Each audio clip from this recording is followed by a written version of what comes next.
Ya halo, apa kabar sobat-sobat semua, ketemu lagi dengan aku Dar di Book Boys. Nah, di video kali ini kita masih di konten review. Seperti yang kalian lihat, gue bakalan review komik Blood and Steel. Sebelum kita mulai videonya, seperti biasa, intro dulu.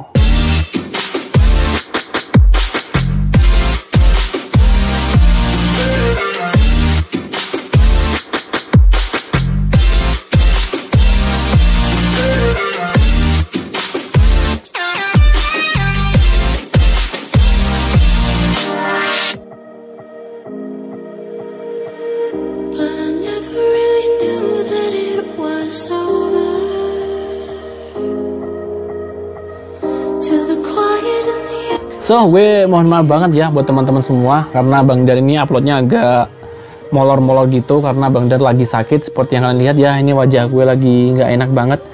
Tadi malam kayak nggak bisa tidur gue, sobat ya. Badannya tuh panas dingin, dan aduh, kaki tuh pegel-pegel semua gitu, sobat. Tadi baru periksa, dan alhamdulillah ini dapat izin ya, kerja. Oke. Sebelum kita mulai videonya, seperti biasa buat teman-teman semua yang baru gabung di channel Book Boys, jangan lupa klik subscribe dan nyalakan notifikasinya biar kalian gak ketinggalan video terbaru dari Book Boys. Ya udah, nggak usah lama-lama, kita langsung mulai aja videonya. Ini ada paketan ya, dan ini memang masih dalam paketan, tepatnya dari Rise Outdoor dari Tokopedia. Kita langsung buka aja ya, sobat ya.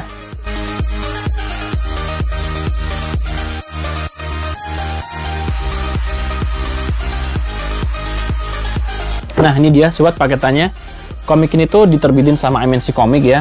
Gue lihat covernya keren banget. Kalian mungkin yang kepo, gue kasih tahu covernya keren banget. Ini yang volume pertama, volume kedua, volume ketiga, volume keempat, volume kelima ya.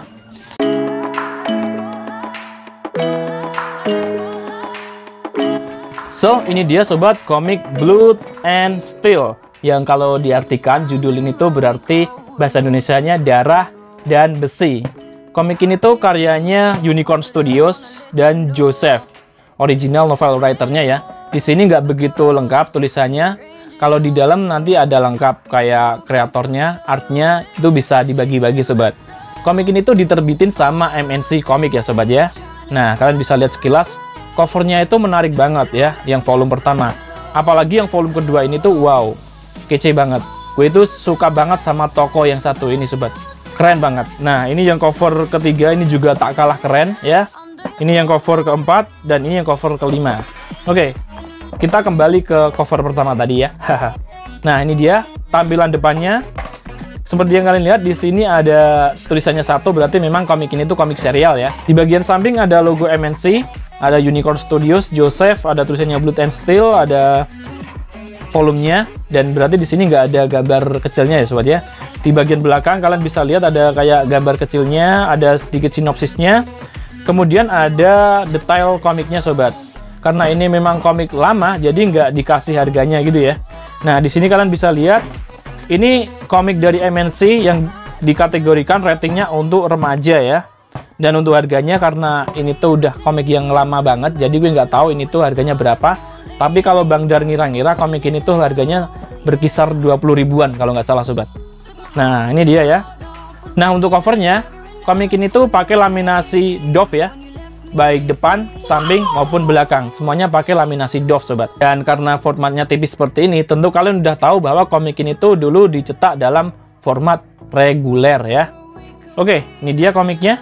Sebelum kita mulai videonya, gue bakalan kasih tahu dulu komik ini tuh genrenya masuk apa aja, biar kalian nanti yang suka dengan komik-komik seperti ini atau penasaran dengan komik seperti ini tuh bisa langsung tahu ya. Komik Blood and Steel ini tuh ya, untuk demografinya ini masuknya seinen ya sobat ya. Kemudian untuk genrenya ini tuh ada 5 ya. Jadi masuknya action, adventure, drama, historical, martial arts ya, atau kayak silat gitu sobat. Kita langsung buka bagian belakang dulu, karena memang kita pengen lihat detail komiknya dulu ya sobat ya. Kalau dari MNC memang biasanya di belakang. Coba kita lihat. Nah, bener banget kan? Nah, kalian bisa lihat di sini Blood and Steel Comic. Jadi judul aslinya memang Blood and Steel Comic ya. Jadi di sini ada banyak tokoh ya. Kalau kalian lihat nama-nama di sini, ini tuh nggak ada nama Jepang-Jepangnya ya. Malah kayak sekilas ini tuh kayak nama-nama Amerika gitu ya sobat ya. Nah, di sini kalian bisa lihat ini dipublikasikan tahun 2013 ya. Untuk MNC sendiri pun juga tahun 2013 sobat. Oke. Sekarang kita buka bagian depan dari sini. Ini bagian depannya. Oke. Komik ini tuh ada 1, 2, 3, 4, 5, 6. Ada 6 bab ya, yang dimulai di halaman ketiga dan bab 6 di halaman 175 sobat. Untuk total halamannya kita bisa cek dulu ya, ada berapa? 192 halaman sobat. Nah, kalau untuk komik pertama itu memang biasanya nggak ada penokohannya ya. Tapi untuk yang volume-volume selanjutnya, beberapa komik memang nggak ada penokohan. Tapi di sini ada penokohannya. Kalian bisa lihat di sini ya. Ini dia tokoh-tokohnya. Jadi untuk yang volume kedua ke atas nanti udah ada tokoh-tokohnya. Nah, komik ini tuh bacanya dari kanan ke kiri ya. Ini kalian bisa lihat di sini.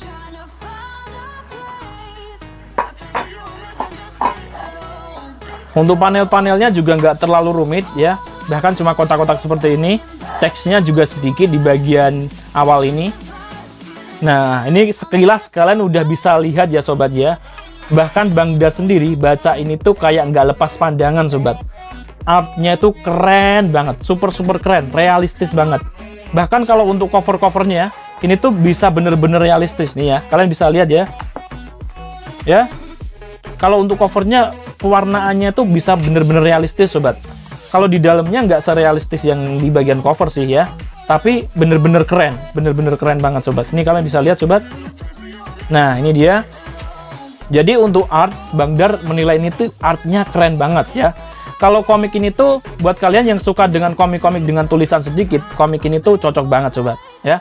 Komik ini tuh nggak banyak banget tulisannya. Nah, di sini mungkin ada beberapa tulisan yang lumayan banyak, tapi di halaman-halaman selanjutnya nanti tuh tulisannya cuma dikit-dikit banget. Nah, jadi artnya lebih mendominasi gitu sobat. Ini dia. Oke. Nih, gue kasih kalian art-artnya dulu ya. Ini dia sobat. Kalian bisa lihat ini sobat. Ya. Gue cariin lagi sobat art yang keren. Ini dia sobat. Kemudian ini juga. Di bagian belakang di sini tuh kayak ada keterangan senjata-senjata yang dipakai ya sobat ya. Nah, di sini, nah ini dia ada daftar-daftar senjata yang dipakai. Jadi memang ya kalau kita baca komik ini tuh nama-namanya agak mirip-mirip gitu. Jadi kita harus sering buka kembali ke halaman sebelumnya buat ngafalin tokoh-tokohnya.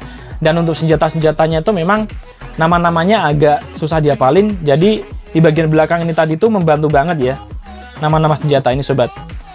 Di bagian yang kedua ini tuh artnya juga nggak kalah menarik. Wah, ini juga kedatangan tokoh baru ini tuh keren banget sobat. Nah, ini dia sobat. Ini kedatangan tokoh baru yang namanya Jing Li yang di bawah ini ya, yang di depan ini ya sobat ya. Nah, ini dia orangnya. Ini tuh unik banget sobat Jing Li ini ya. Nah, ini untuk art yang volume ketiga ya sobat ya. Kalian bisa lihat ini tokoh cewek yang di depan ini tadi. Ya. Wow, keren kan sobat? Ini dia. Nah, ini dia. Kalau kalian bisa lihat, ini tuh artnya dari matanya tuh detail ya. Ada alisnya, kemudian ada kelopaknya, kemudian masih dikasih apa ini bulu mata juga sobat. Bibirnya pun dibikin realistis gitu sobat. Oke. Jadi overall ya, dari komik ini tuh artnya gue udah nggak bisa ngapa-ngapain lagi. Artnya keren banget ya. Artnya realistis, keren banget. Kemudian untuk panelnya juga mudah banget. Perbandingan antara tulisan dan artnya berapa persen ya? Kira-kira artnya 60% ya atau 65%. Kemudian tulisannya sekitar 30 atau 35% sobat.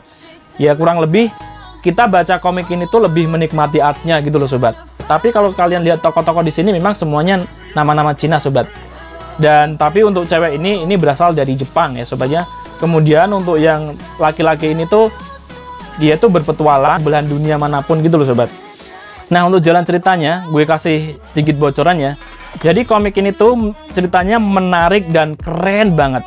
Gue itu sempat nyesel juga sih. Nyeselnya gini, sayang banget MNC cuma nerbitin nih komik sampai volume 5 ya. Padahal di luar sana komik ini tuh udah nyampe volume 16 sobat. Kalau nggak salah volumenya sampai 16. Cuma untuk info-info lain itu memang infonya sedikit banget ya, karena komik ini tuh bukan manga. Jadi untuk mencari info-info seputar komik ini tuh agak susah sobat. Tapi overall komik ini tuh ceritanya oke banget dan layak banget buat diikutin sobat. Jadi ceritanya gini sobat ya. Komik ini tuh memang masuknya dunia perguruan gitu ya, martial art, bisa dibilang silat gitulah atau kungfu dan semacamnya. Nah, di daratan bernama King Cheng ini ya, perguruan pedang King Cheng. Di sini tuh ada sebuah perguruan yang namanya perguruan King Cheng tadi.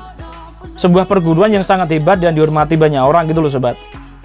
Dimana perguruan ini tuh ada banyak orang berbakat, bahkan kalau orang bertahan di sini sampai tua pun kalau nggak bisa berkembang ya nggak bakal bisa maju gitu loh sobat. Dan di sini tuh ada anak berumur 20 tahun yang jadi tokoh utama ini tuh baru 20 tahun langsung bisa maju gitu sobat. Dan ketika dia berhasil, dia tuh harus turun gunung. Maksudnya turun gunung itu harus berpetualang sebentar dan kembali lagi, kayak untuk melawan musuh yang asli gitu sobat. Nah, singkat cerita, ketika dia baru pulang turun gunung, dia udah kembali ke perguruan ya. Tiba-tiba tuh ada utusan dari Wudang gitu loh sobat. Wudang itu adalah salah satu perguruan juga yang baru-baru ini terkenal gitu sobat. Tapi ini adalah awal bencana gitu loh sobat. Nah, ini utusan dari Wudang ya. Kalian bisa lihat, ini dia utusan dari Wudang. Ya, kalian bisa lihat artnya. Ini dia ya. Nah, jadi utusan dari Wudang ini tuh sama-sama sealiran ya. Kan kalau di komik ini tuh ada perguruan sesat sama perguruan lurus gitu loh sobat. Nah, sebenarnya yang dari Wudang itu sama-sama perguruan lurus. Aturannya di dunia persilatan itu kalau sama-sama perguruan lurus itu nggak boleh saling menyerang, karena sama-sama mengakui. Tapi yang dari Wudang ini tuh bukan datang untuk menantang itu enggak, tapi datang untuk menundukkan perguruan King Cheng gitu loh sobat. Harus mengakui bahwa perguruan King Cheng itu berdiri di bawahnya Wudang gitu loh sobat. Dan ini tuh membuat semua orang yang ada di sini kan tentu saja marah, dan akhirnya terjadilah duel gitu loh sobat. Nah, ini dia untuk mengakui bahwa kami Wudang adalah yang tak terkalahkan.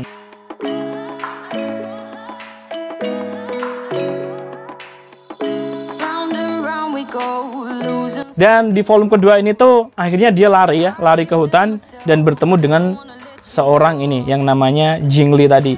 Ini tuh orang spesial banget ya. Gue kasih sedikit bocoran tentang dia karena gue nggak bakalan kasih terlalu banyak spoiler ya. Oke, di mana tadi ya? Halamannya udah gue tekuk nih. Oke, ini dia. Jadi, kenapa gue bilang unik? Jadi si Jingli ini tuh ya, aku pernah sampai di negeri Samo ya. Samo itu adalah negeri Jepang ya. Tempat banyak jago pedang bertubuh pendek. Aku bertarung puluhan kali di sana dan mempelajari banyak jurus mereka. Aku juga pernah menolong orang Pulau Lusong, memukul mundur bajak laut dan mempelajari jurus golok unik dari kaum Hui-Hui di Kesultanan Sulu ya. Buat kalian yang pasti nggak asing kan nama Sulu ya. Jadi Sulu ini tuh adalah salah satu kepulauan di Filipina ya.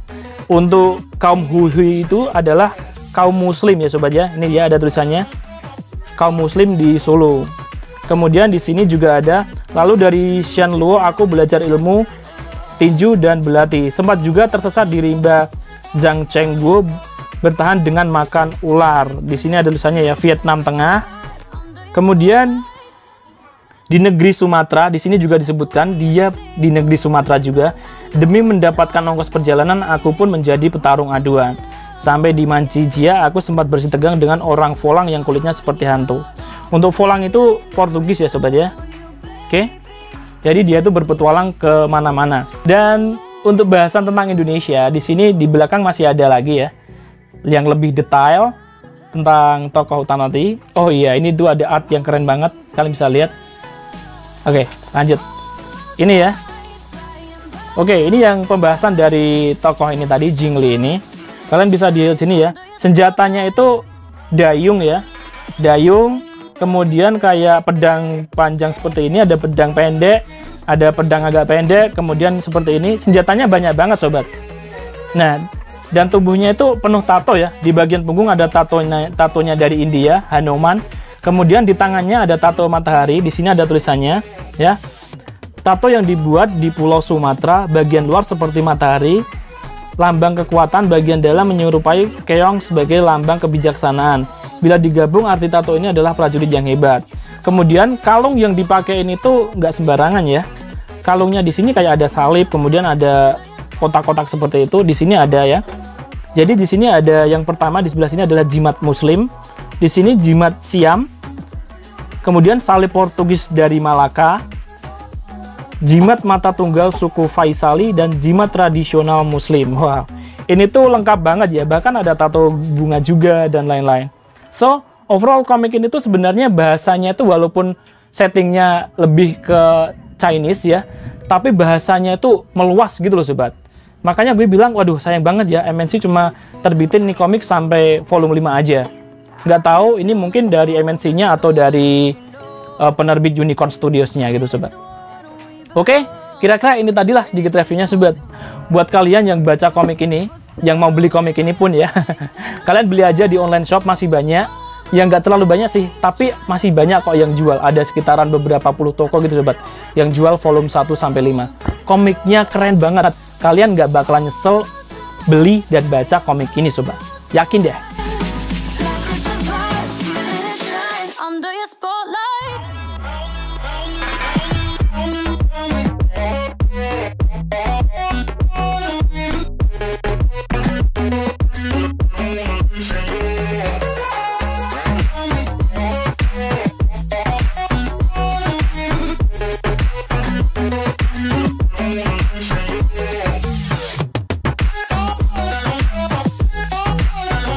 Nah itu tadi sobat sedikit review dari komik Blood and Steel karyanya Unicorn Studios dan Joseph original novel writer-nya.